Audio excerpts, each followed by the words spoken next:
We've done it.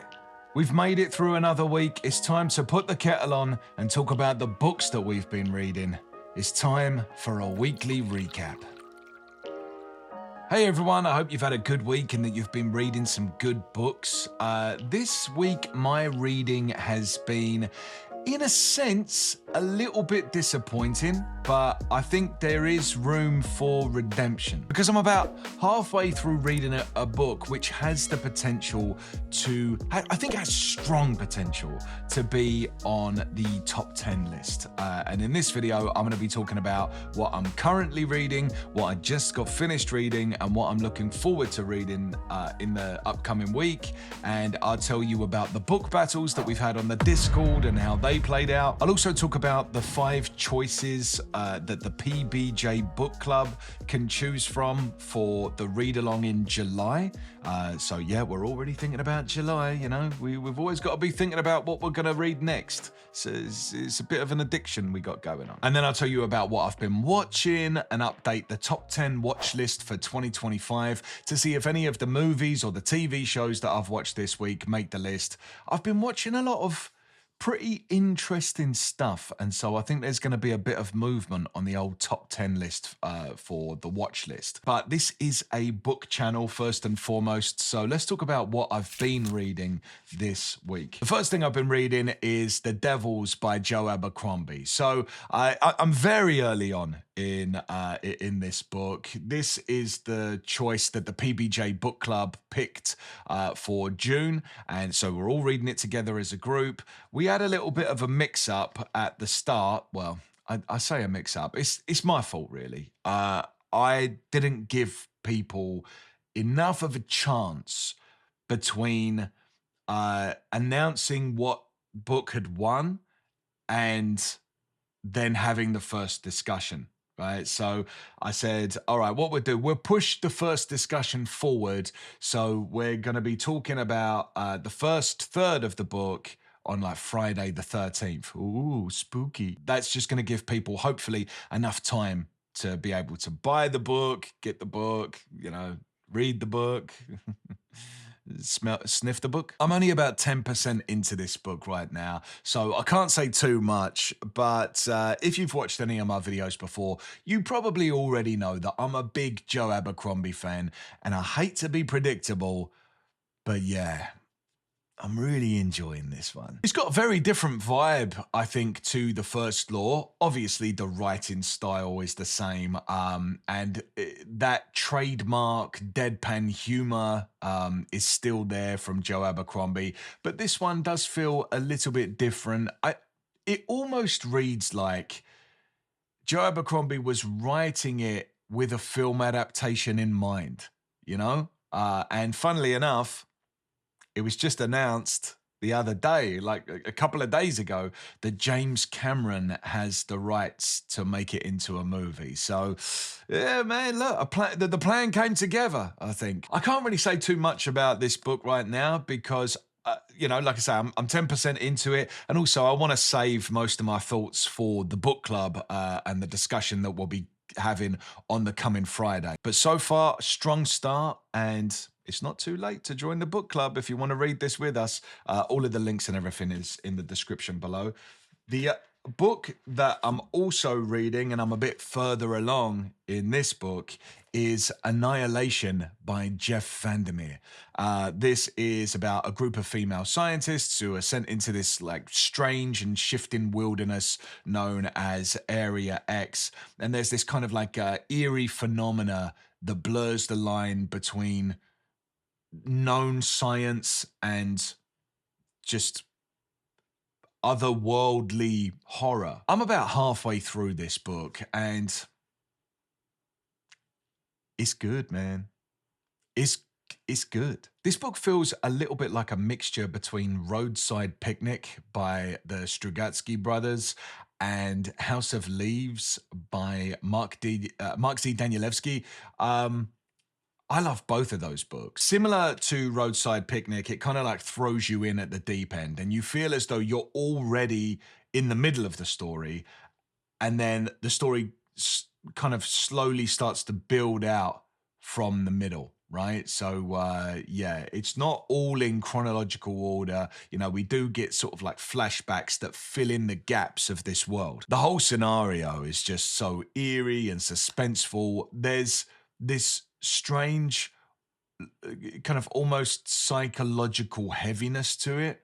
Uh, you are in the mind of a scientist. That I would say the main character, the protagonist, is a biologist, and because scientists are trained to rely on logic, seeing them start to panic and not be able to make sense of the world that's around them kind of makes everything feel way more intense than it would if I started panicking, for example. If I started panicking, things might still be all right. I might just be having a mad half hour. But if a scientist starts panicking, that's when you got to start worrying. It's definitely, I would say, like cosmic horror, where the scariest stuff is what you don't see.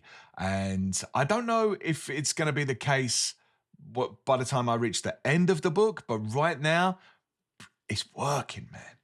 I'm loving it. Another thing about this book is that you don't know any characters' names.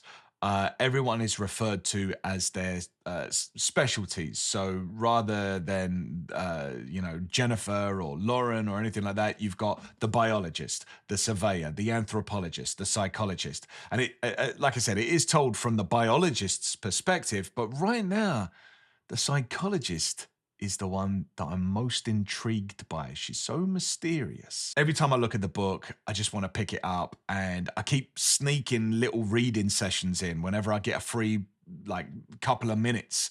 And so that's always a good sign that you're enjoying a book. And yeah, like I say, it does feel as though this one could end up on the top 10 of the month, but I've been burned before, when I've been loving a book halfway through and then it takes a big decline, sort of falls off a cliff. We'll see. We'll see if it sticks the landing. I also read Wayward by Blake Crouch. I don't have a physical copy of that one. I just read it on my ebook reader. I read Pines by Blake Crouch last month, and I really enjoyed it. It wasn't quite good enough to make it onto the top 10 list for 2025, but it was a solid mystery sci-fi. And I finished it in just a couple of days. And I kept thinking when I was reading Pines that I knew where this story was going, but then it would take a turn and I would go, oh, hang on a minute. And then I'd have a new guess and it would take a new turn. And it wasn't until the very last 10% of the book where I just got taken by surprise, and I thought it was really good. It was lots of fun. And a lot of people told me that Wayward, the second book in the trilogy, was even better. And some people said that, this is the best book in the whole trilogy. And so I've got to say, I'm sorry, lads. This time, I disagree. I disagree with you. It's tough to talk about this book, really, because it's the second book in a trilogy. And so, you don't want to spoil anything that came from the first one. But all I'll say is, once the curtain gets pulled back in Pines, the first book, some of the mystery is gone. There's less uncertainty that's driving you forward. And for me, in the first book, it was the sense of not knowing what was going on that sort of captured all of my interest. And so in this book, with the absence of that, I think there's still some mystery, but less. It felt a little bit more like, rather than like a mystery sci-fi, it felt more like a detective thriller. And that's not really a genre that I personally love. I did like that it revealed more about the town of Wayward Pines, but the plot twists and the sort of like the hunger to know what's happening and what the answers are, to keep flipping the pages, that wasn't really there for me with this. This whole trilogy was adapted into a TV series, and the whole trilogy was actually condensed into one season. And after finishing this book, I kind of get why that was. It was directed by M. Night Shyamalan, right? So as we all know, he loves a big twist and all that. But in this book, it felt like the twists weren't as twisty. And also, I know in Wayward Pines, they did make a second season, but as I understand it, that was all kind of outside of the original trilogy, right? So they got the first trilogy all in one season. In the second book, Wayward, there's more of a focus on relationships, including a bit of a love triangle, which didn't really do very much for me because I got to admit, I didn't care about the characters that were involved. And honestly, I kept mixing up which one was which. You know, I was going, wait, is that that woman or is that oh yeah, right. And you're kind of, you know, that's how little I cared about them as characters. Couldn't even really remember their names. I feel like Blake Crouch, and this is just obviously my personal opinion. Everything I say on this channel is just my opinion, but I feel like he's not very good at writing romance. And he really likes to write about romance. In all of his books, there is some romance involved. And yeah, I never feel like any of the characters have like strong chemistry. Romantic chemistry, I should say. I'll say that the ending was very strong. I think it set up the final book well. But when I look back, it sort of feels like that's all this book really was. It was just a setup for what's going to come next rather than a satisfying story in its own right. It felt kind of like a transitional book. Also, I noticed a few pretty big plot holes here and there, and it kind of like made me tilt my head like a dog, you know? You know, when they're sort of like, that was me reading a book. So what am I going to be reading next? Well, obviously, you know, I'm going to smash through this. I'm probably going to read this today, to be honest, because it's not very long and I'm loving it. I'm also going to finish the first third of The Devils by Friday so that we can all talk about it as a group. Really liking the characters in this one. And then also, I think I'm probably going to finish The Emperor's Soul by Brandon Sanderson. I haven't even started it yet, but it's such a short little read. It's like a little novella, you know? It's a story about a skilled forger named Shai, who has been imprisoned and given the task to magically recreate the Emperor's shattered mind, using her unique ability to rewrite the history of objects. It's a short little standalone that's set in the world of Elantris, and since it's Brandon Sanderson, I'm expecting sort of like a expertly crafted magic system with really rich world building. From what I've heard, most of the story takes place in like a single location. And so I suppose what I'm expecting is a quiet, contemplative kind of fantasy, which feels kind of rare in a genre that usually leans into big sprawling worlds. I think the slower, more focused atmosphere is exactly what I'm looking for at the moment. So yeah, I'm really excited to read that. I hardly ever read any Brandon Sanderson. I know a lot of booktubers read loads of Brandon Sanderson, and I feel left out.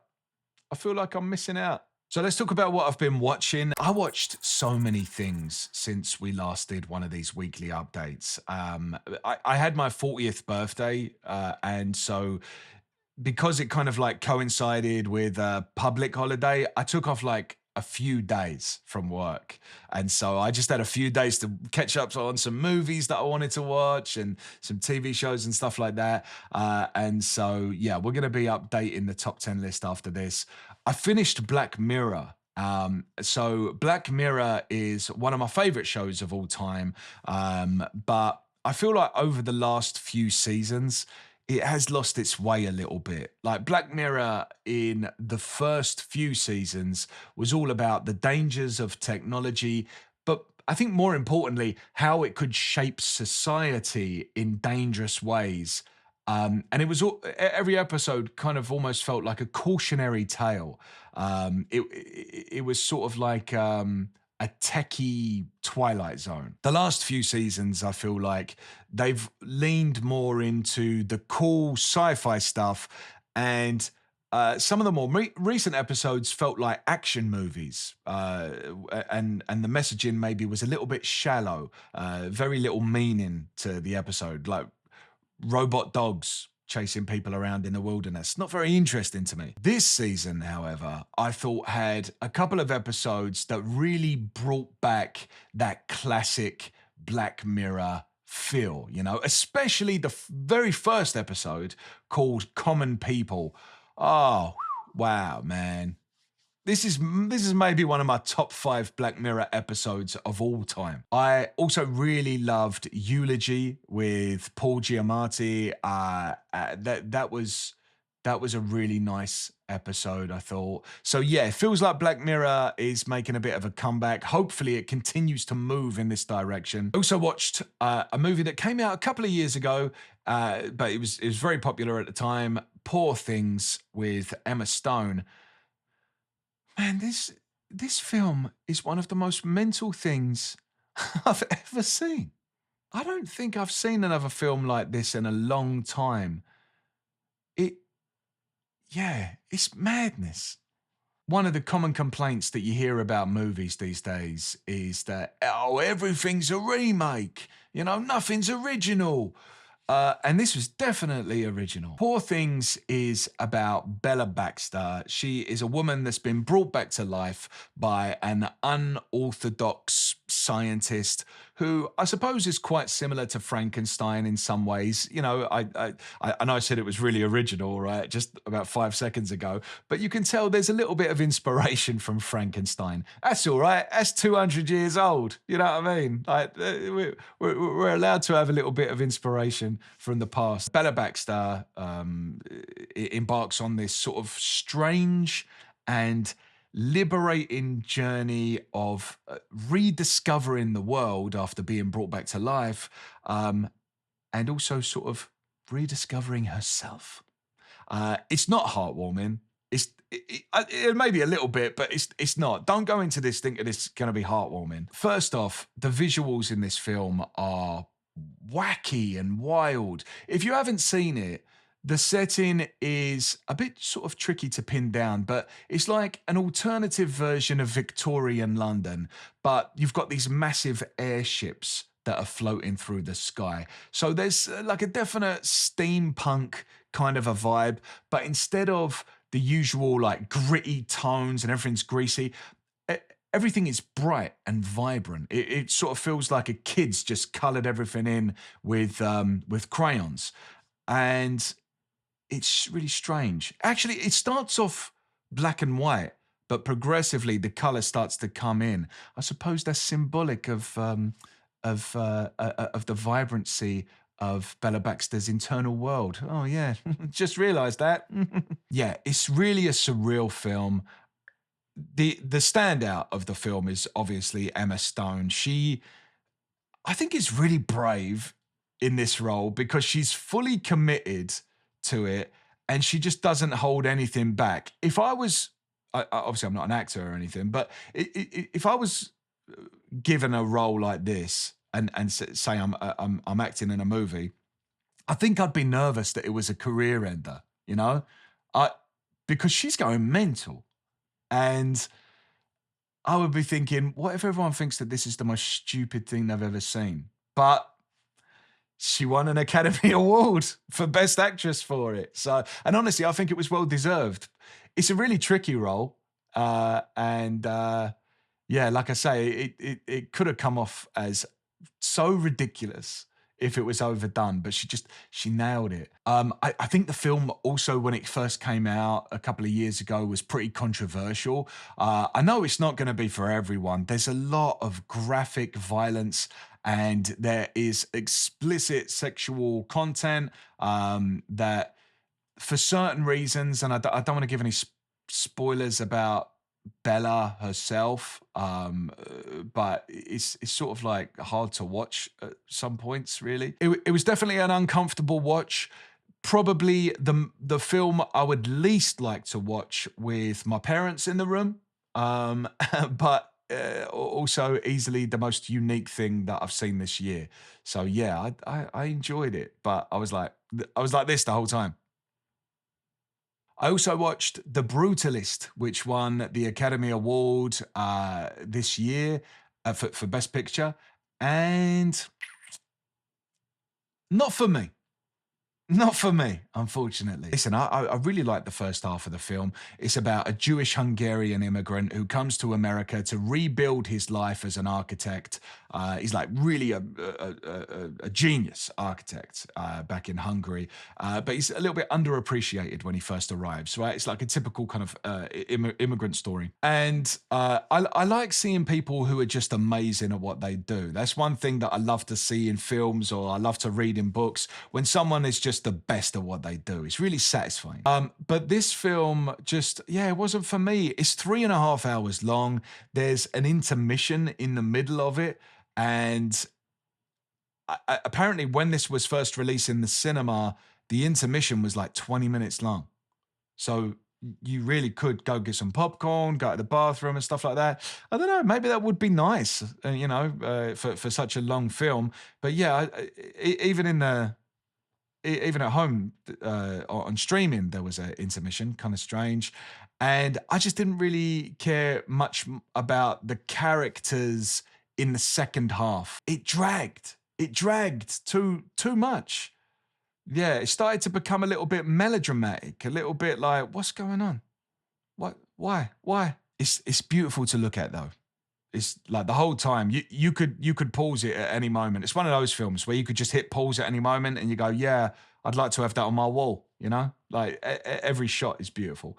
Anyway, here's the big question. Did anything I watched this week or over the last couple of weeks make it onto the top 10 list of 2025? Let's take a look at the list as it currently stands.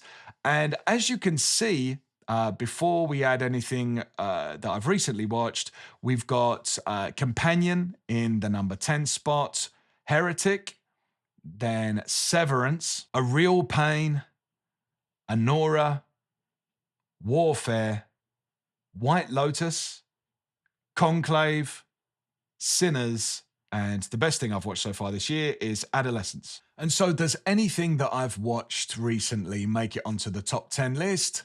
Yep. And so here's an update of the top 10 list. And so now you can see Poor Things has made it onto the list, but it's in a very precarious situation at number 10, and Black Mirror is at number 9. Like I say, there were some great episodes, but there was also a few episodes where I was like, meh.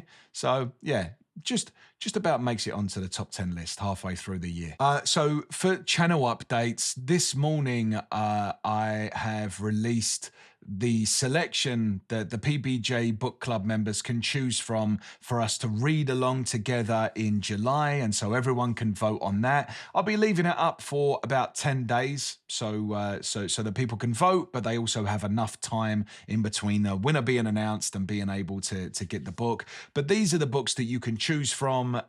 You've got World War Z by Max Brooks, Butcher's Crossing by John Williams, Red Shirts by John Scalzi, Persuasion by Jane Austen, and The Light Brigade by Cameron Hurley. So yeah, those are the books that the book club members are going to be able to choose from. If you'd like to be able to vote in that, then you can join in. You can join the book club on the Patreon. And we also had on the Discord some book battles this week where we basically like pit books and authors and series against each other, and people can vote on which one they prefer. So, it allows us all to get into arguments, and that's what we're all on the internet for, ain't it? Just to fight each other. So what do we have? We had The Giver versus Divergent, and the winner of that battle was The Giver with 61%. Then we had Susanna Clarke versus Madeline Miller, and the winner of that battle was Susanna Clarke with 77%. I thought we would be a bit closer than that. Then we had Bird Box versus The Mist, and the winner of that battle was The Mist with 88%. Also thought that one would be a bit closer as well, honestly, but The Mist has smashed the life out of Bird Box. Book battles are one of the games that we have over on the Discord, and if you'd like to join in the community and maybe suggest any book battles that you'd like to see, or just chat about what you've been reading this week, then you can find the link in the description below. The description is very link heavy. I'm about to ask you the big question of the week, but just before I do that, I want to say thank you to all of the Patreon members for supporting the channel. A big thank you to the cult members. A massive thank you to the named men. And an extra special thank you to the quartet. All of you make this channel possible, and I'm so glad that we get to build this reading community together. Seriously, thanks so much for being a part of it. So here's the big question of the week. What is a book that you feel as though would have been better, like much better, if it was told from another character's perspective, like another character in a book? For example, maybe you like the Harry Potter series, but you feel as though it would have been more interesting if it was told from the perspective of Professor Snape. Maybe you're a lunatic. Anyway, really looking forward to your answers in the comment section below. Thanks so much for watching this video. I really appreciate it. And as always, happy reading.